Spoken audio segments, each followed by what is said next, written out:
السلام علیکم ناظرین۔ پیارے ناظرین، جو لوگ اللہ کی حدوں کو پار کرتے ہیں، اس کے دین کا مذاق اڑاتے ہیں، وہ اللہ کے ساتھ اعلان جنگ کرتے ہیں، پھر اللہ تعالیٰ ان کے ساتھ وہ کرے گا جو آسمان نے کبھی نہ دیکھا ہو، زمین نے کبھی جلتا ہوا پایا نہ ہو۔ اللہ تعالیٰ انہیں دنیا کے لیے نشان عبرت بنا دیتا ہے۔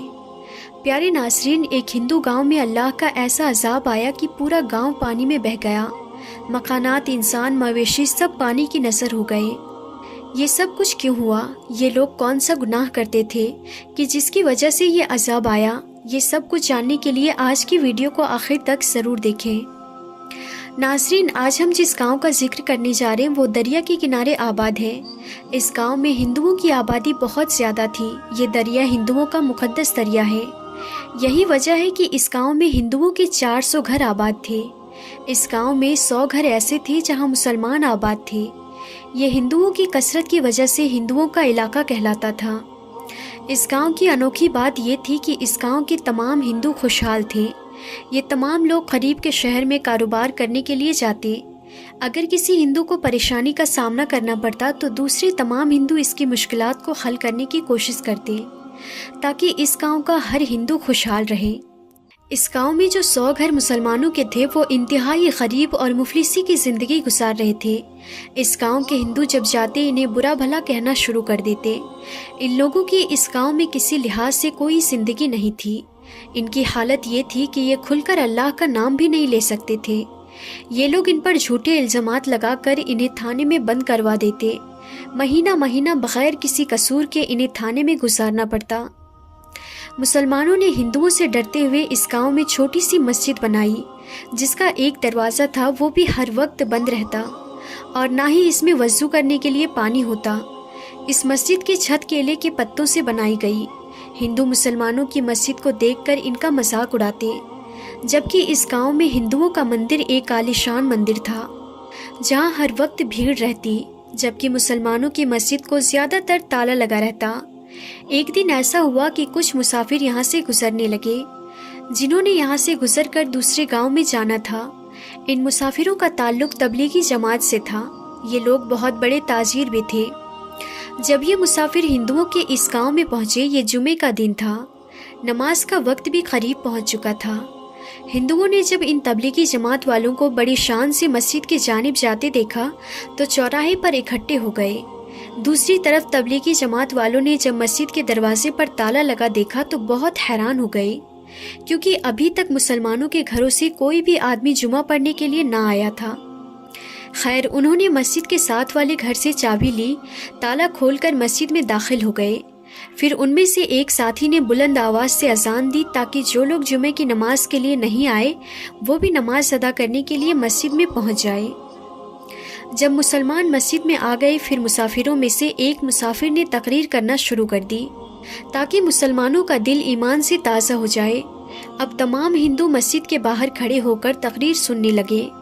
مسافر اپنی تقریر میں کہہ رہے تھے کہ جو لوگ بتوں کی پوجا کرتے ہیں، اللہ کے ساتھ شرک کرتے ہیں، اللہ تعالیٰ آخرت میں انہیں دردناک عذاب دے گا۔ اپنی تقریر میں اس نے قوم لوط اور قوم صالح کا ذکر کیا جو بتوں کی پوجا کر کے اللہ کے ساتھ شرک کر دی۔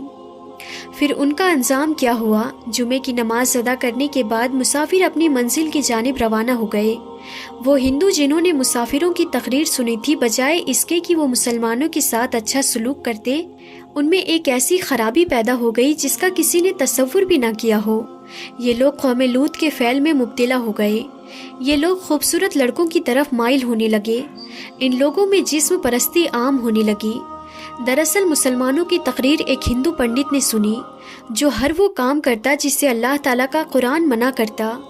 مسافر نے اس دن قوم لوط کے کردار کے بارے میں بھی بات کی تھی۔ یہ ہندو پنڈت تمام باتیں سن رہا تھا۔ اس نے گاؤں کے لوگوں کو کہنا شروع کر دیا، مرد کا مرد سے لذت حاصل کرنا، عورت کا عورت سے لذت حاصل کرنا کوئی برا فعل نہیں۔ مسلمانوں کا قرآن یہ کہتا ہے، یہ شروع سے ہی ہمارے خلاف باتیں کرتے ہیں۔ ہم اب پورے گاؤں میں یہ کام کریں گے۔ ہم بھی دیکھیں گے کہ ہم پر کس طرح ان کے اللہ کا عذاب آتا ہے۔ اب گاؤں کا بچہ بچہ ہندو پنڈت کی بات پر عمل کرنے لگا۔ اس گاؤں میں مرد مرد سے جبکہ عورت عورت سے بے حیائی کا کام کرتی۔ مسلمانوں نے جب ہندوؤں کے اس عمل کو دیکھا تو ان لوگوں کو ڈرتے ڈرتے سمجھانے لگے کہ تم ایسا فعل کر کے اللہ کے عذاب کو دعوت دے رہے ہو۔ یہ لوگ اپنی ضد کی وجہ سے کہاں ماننے والے تھے، کہیں یہ فعل ہمارے بچوں میں مبتلا نہ ہو جائے۔ لہٰذا مسلمانوں کے ان 100 گھرانوں نے اس گاؤں کو چھوڑنے کا فیصلہ کر لیا۔ جب مسلمانوں نے اس گاؤں کو چھوڑا تو تمام ہندوؤں نے خوشیاں منائی۔ رات کو اللہ کا کرشمہ ایسا ہوا کہ دریا کا ایک کنارہ ٹوٹ گیا، جس کی وجہ سے پانی نے پورے گاؤں کو اپنی لپیٹ میں لے لیا۔ تمام ہندو اپنے گھروں، اپنے مویشیوں سمیت پانی میں بہہ گئے۔ ان لوگوں نے اللہ کے قہر کو آواز دی تھی۔ اللہ نے انہیں عبرت کا نشان بنا دیا۔ نبی کریم صلی اللہ تعالیٰ علیہ وسلم نے فرمایا، شرمگاہ کی ضمانت تم مجھے دے دو، جنت کی ضمانت میں محمد صلی اللہ تعالیٰ علیہ وسلم تمہیں دیتا ہوں۔ حضور اکرم صلی اللہ تعالیٰ علیہ وسلم نے پھر فرمایا، سب سے زیادہ اندیشہ مجھے اپنی امت پر قوم لوط کے فعل کا ہے۔ آپ صلی اللہ تعالیٰ علیہ وسلم نے فرمایا، جس کو قوم لوط جیسا عمل کرتے پاؤ تو دونوں کو قتل کر دو۔ قوم لوط کی بستیاں کس قدر زرخیز تھیں، جب ان کے اندر برائیاں بڑھ گئی تو اللہ تعالیٰ نے ان لوگوں کو تہس نہس کر دیا۔ ایک غلام حضرت عمر رضی اللہ تعالیٰ عنہ کے پاس لایا گیا۔ اس نے اپنے آقا کا قتل کیا تھا۔ اس نے اپنے جرم کا اعتراف کیا۔ آپ رضی اللہ تعالیٰ عنہ نے اس کی گردن مارنے کا حکم دیا۔ حضرت علی رضی اللہ تعالیٰ عنہ بھی اس مجلس میں موجود تھے۔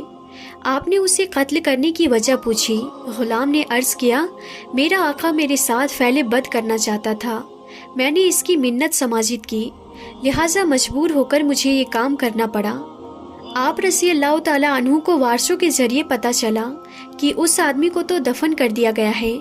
حضرت علی رضی اللہ تعالیٰ عنہ نے حضرت عمر سے کہا کہ 3 دن کے بعد اس کا فیصلہ سنایا جائے۔ 3 دن کے بعد وہ سب پھر حاضر ہوئے۔ حضرت علی رضی اللہ تعالیٰ عنہ نے قبر کھودنے کا حکم دیا اور کہا کہ قبر کھود کر میت کو باہر لے آؤ۔ اندر جا کر دیکھا تو کفن موجود تھا، میت نہیں۔ جب حضرت علی رضی اللہ تعالیٰ عنہ کو اس بات کی اطلاع دی گئی تو آپ نے اللہ اکبر کا نعرہ لگا دیا۔ کہنے لگے، حضور اکرم صلی اللہ تعالیٰ علیہ وسلم نے فرمایا تھا، جو شخص میری امت میں لوط کی قوم جیسا عمل کرے گا تو زمین اس کو مرنے کے 3 دن بعد اس کو قوم لوط کی جگہ پھینک دے گی، تاکہ انہی کے ساتھ اٹھے اور ان کے ساتھ ہی حساب دے۔ جب لوط علیہ السلام نے اپنی قوم سے کہا کہ جس کا ذکر اللہ تعالیٰ نے قرآن مجید میں بھی دیا ہے کہ تم وہ بے حیائی کرتے ہو جو تم سے پہلے جہان میں کسی نے نہ کی ہو، تم مردوں کے پاس شہبت سے جاتے ہو، عورتوں کو چھوڑ کر تم حد سے گزر جانے والے لوگ ہو۔ ناظرین، یہ برا فعل قوم لوط نے شروع کیا۔ جو بھی اس فعل میں مبتلا ہوگا کل قیامت کو انہی کے ساتھ اٹھایا جائے گا۔ آخر میں اللہ تعالیٰ سے دعا ہے کہ اللہ پاک ہم سب کو نیک عمل کرنے کی اور برائی سے بچنے اور بچانے کی توفیق عطا فرمائے، آمین یا رب العالمین۔ تو ناظرین، آج کی اس ویڈیو میں تھا بس اتنا ہی۔ ہم پھر ملتے ہیں اگلی نئی ویڈیو میں، تب تک کے لیے خدا حافظ۔